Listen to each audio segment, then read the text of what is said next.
Good evening, my lovelies, and welcome.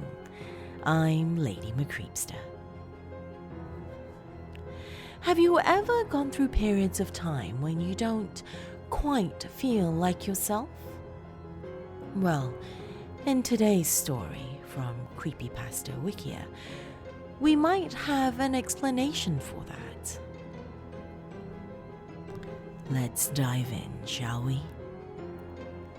Come now, my dears.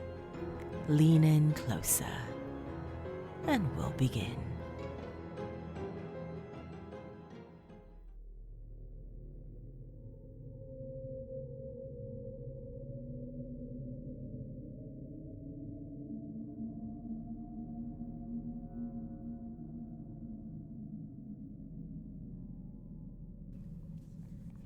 I can't control it. I'm losing myself to it. I can feel it inside me trying to claw its way to the surface. I can't let them see me like this. If I let them get near me, I don't know what I'll do. They saw what I did to that car. What are they thinking, trying to restrain me now? They must be crazy.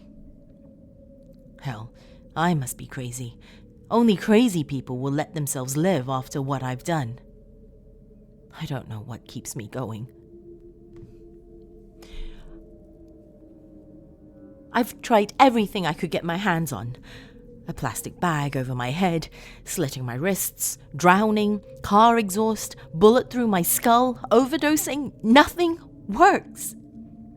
I keep healing. Every wound on my body just disappears as soon as I get them. I am immortal. This strength, this power, I don't know where it comes from or why I have it. I never asked for it. I don't know how much longer I have it.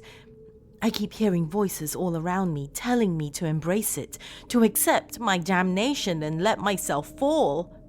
I'm scared, more so than I've ever been. It's almost midnight now.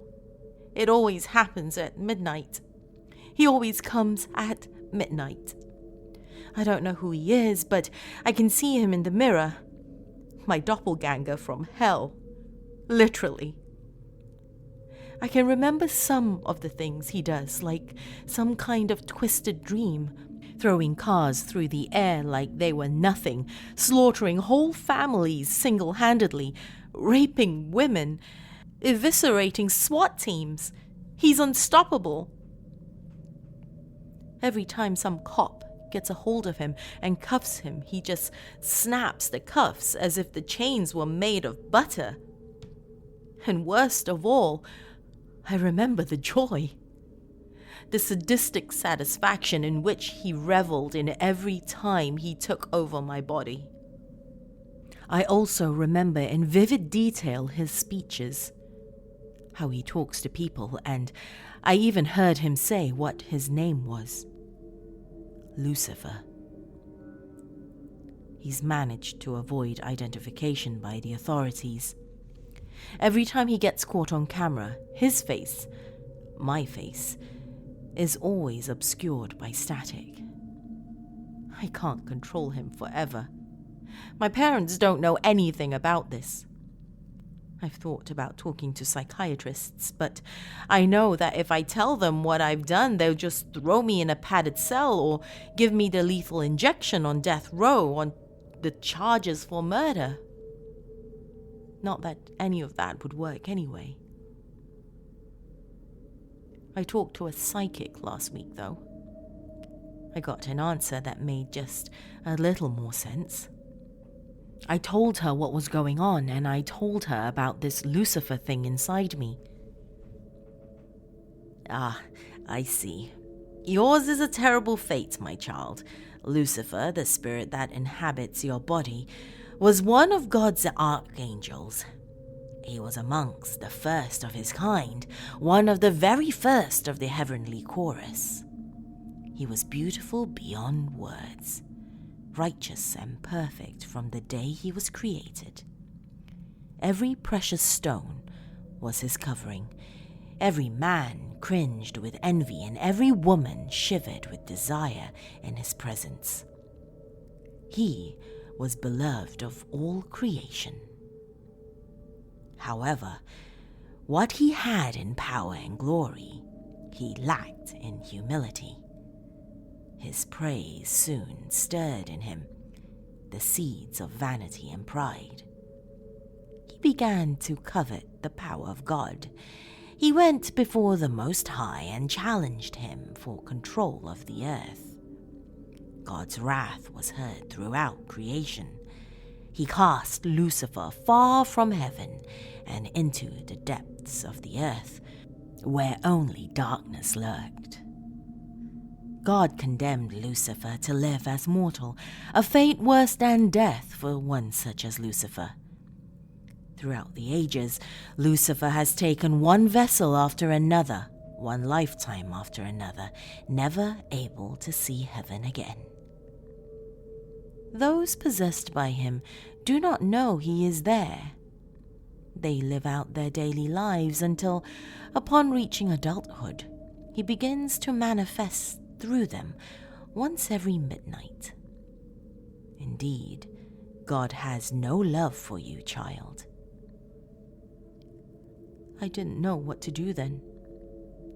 I had just found out I was possessed by Satan, and now I was going to spend the rest of my life as the vessel of all evil in the world. I've been running ever since. I left my home in the middle of the night and never looked back. The police have been searching for me, but no one can find me, not with the things I can do now. I've learned how to tap into Lucifer's abilities.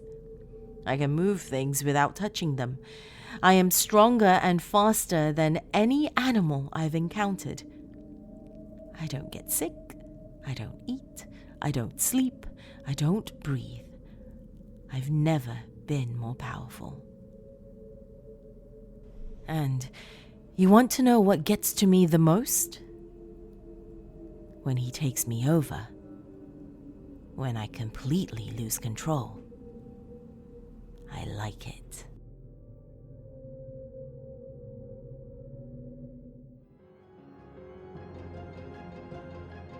Thank you for joining me this evening, my dears. If you have just stumbled upon my realm, welcome, my dear.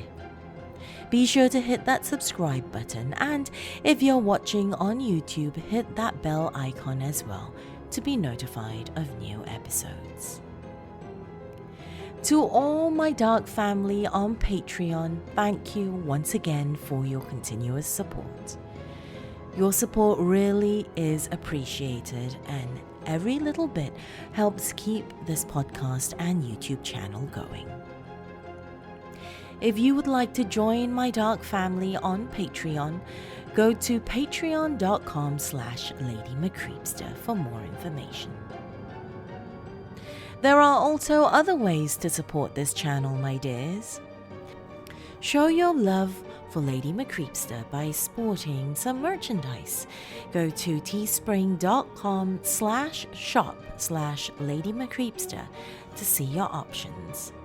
Alternatively, you can also adopt a haunted dolly at etsy.com/shop/LadyMcCreepster.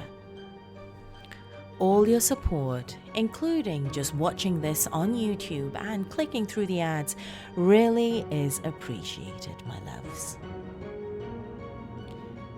That's all I have for you this evening, my dears. Till next time, sweet dreams.